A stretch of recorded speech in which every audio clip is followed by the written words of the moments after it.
February 11, 2026, Wednesday. Narito pong muli ang Batang Pista para bigyan ng mga tips at giya para sa pakarera ng Philippine Jockey Club kung saan meron po tayong 7 pakarera nang sisimula sa ganap na alas 5:30 ng hapon. Tara, umpisahan na po natin. Race number 1, the start of winner take all, covering races 1 to 7, with a distance of 1,200 meters, 3 all and above maiden race placers. Dito po sa race number 1, pang-primera ko po ang sa laban. Entry number 7, Go Santino Go. Nauling lumaban po last January 31. Dito po sa karera ng Philippine Jockey Club, distansya 1,400 meters. Siya po ay tala ng preba, 128.8. Nung siya ay pumang-apat, sumakabayan sila The Best of My Love at Dardy Bell.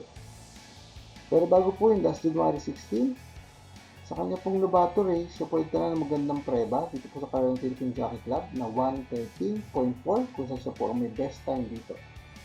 Kunin ko po panigundo, entry number 3, Secret Hideaway, na huling lumaban po last January 30. Sa kanya pong Lobato race, dito po sa karera ng Philippine Jockey Club, na distansya 1,200 meters, at siya po ay nagpreba ng 115.4. Kanya na po pong couple entry, Crown Agent, ay meron pa rin pong isang takbo lang. Last January 28, sa kanya pong Lobato race, dito po sa karera ng Philippine Jockey Club, na distansya 1,200 meters, yun po, ay sa point na ng preba, 116, sarado. Good luck po.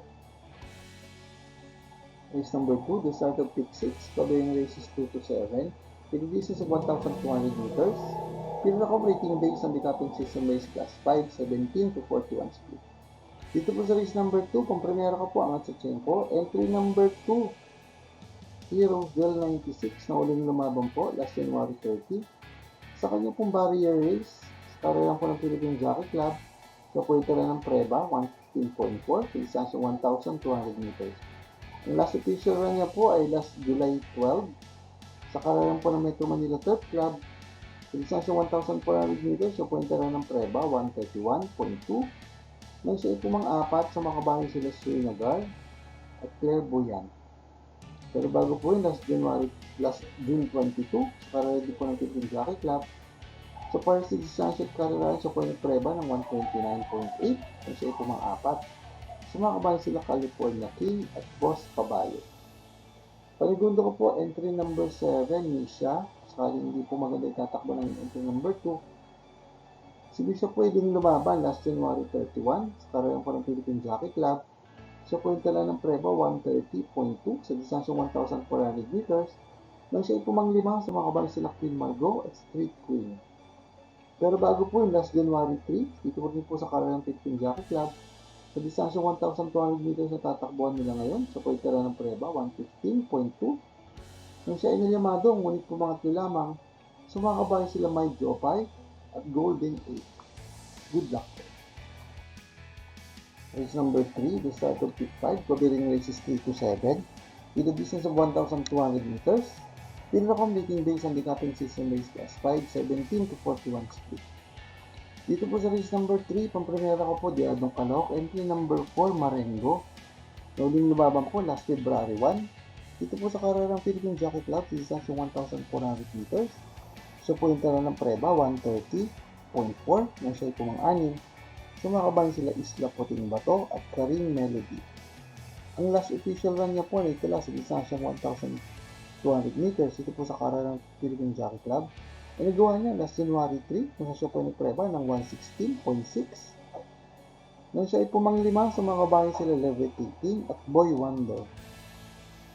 Pero ang pinakamaganda na pong preba na itala sa distansya 1,200 meters sa paglalabanan nila ngayon, dito po sa Philippine Jockey Club ay nagawa niya last December 18, kung siya po ay nagpreba ng best time dito na 113.4. Nang siya ay pumangatlong dikit, sa mga kabayan sila Galloping Ghost at Rule the World.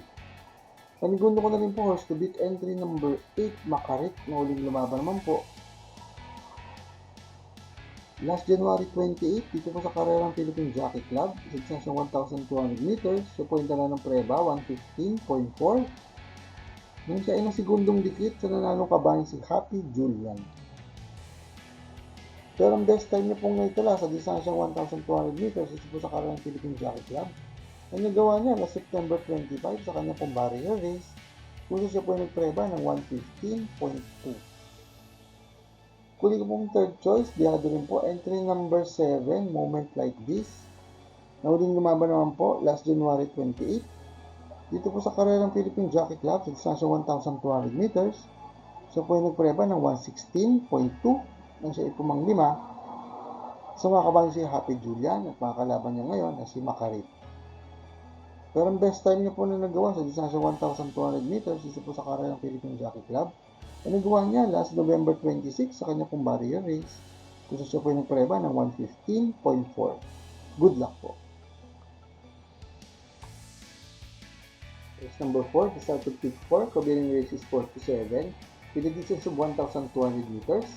Field accommodating based on the Captain System Race Class 5, 17 to 41 split. Dito po sa race number 4, kung primera ko po angat sa laban, entry number 1, Lucky Nono. Nauling lumaban po last January 31 sa karerang pang Philippine Jockey Club. Sa distansya 1,400 meters, so puwenta na ng magandang preba, 127.8. Nang siya ay segundo sa nanalong kabayan si Amazing. Pinalo niya po sa datingan ang tumersero na si Kaboom.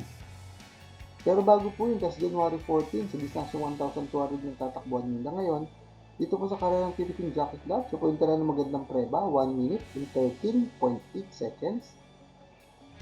Nang siya ay nasigundong dikit sa nanalong kabayan si Bian Compare. Pinalo niya po doon sa datingan ang tumersero na si Galloping Ghost.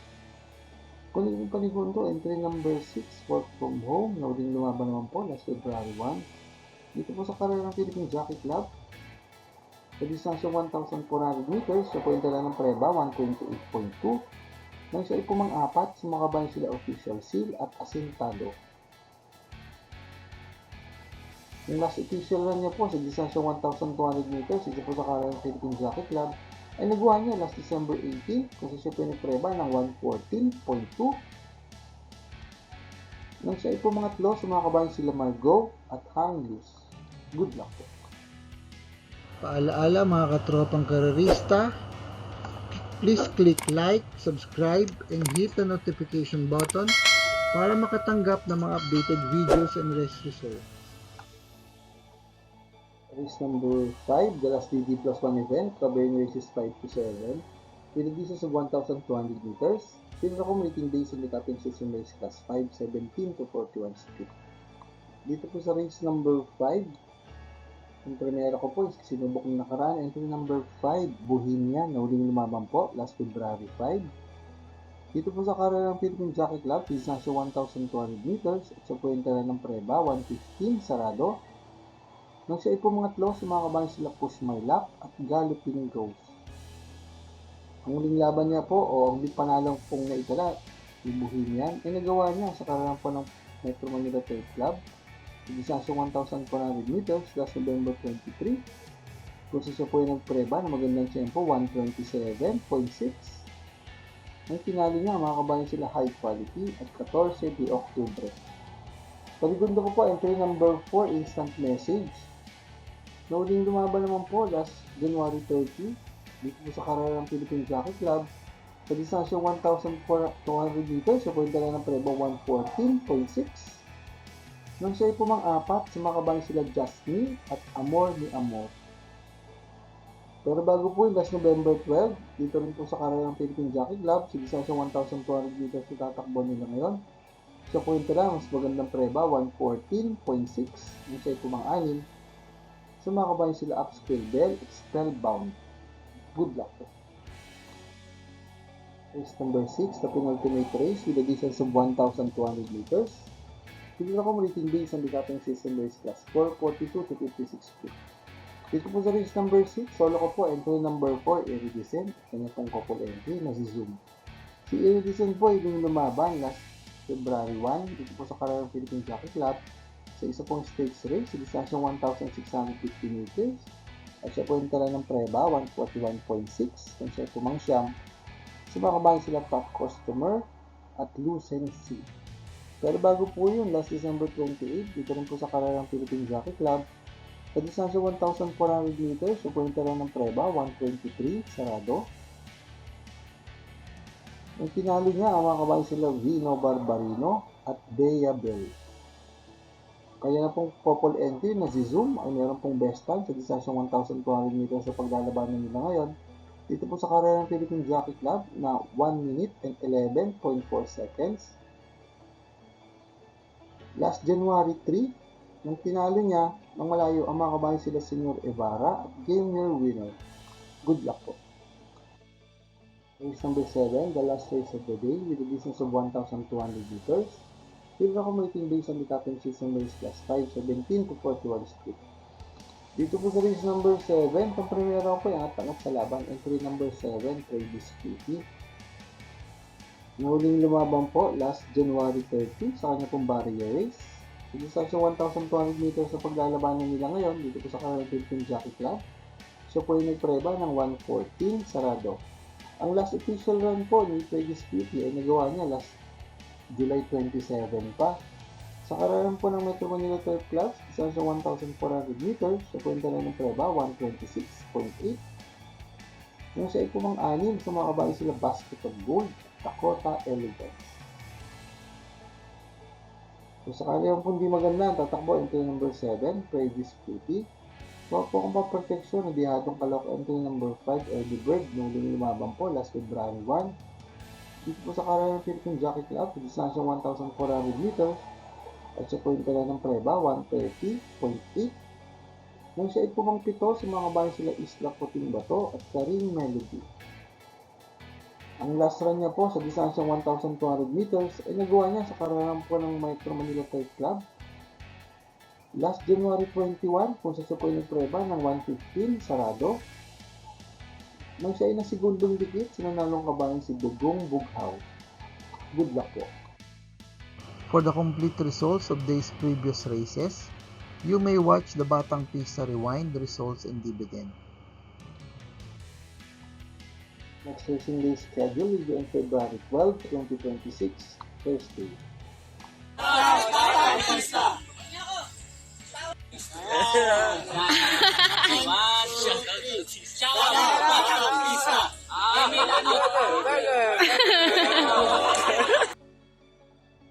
Sa harap po natin ang tibang kapisa na sila Sir J.D. Palaya, Sir Mac Isco, Sir Celestino Abejo, Sir Ben Ampere at Sir Bobby Salsos. Maraming salamat din po sa ating mga bagong subscribers at mga kapista. Sa mais kong mga tanggap na updated race results and dividends at magiya sa karera, please like, share, subscribe sa ating Batang Pista channel. Click na notification bell para makareceive ng mga bagong videos. Paalaala mga kapista ng karera po at libangan lamang at gamitin lamang pong sobra sa ngayon sa ating kakayanan. Good luck in operating to all.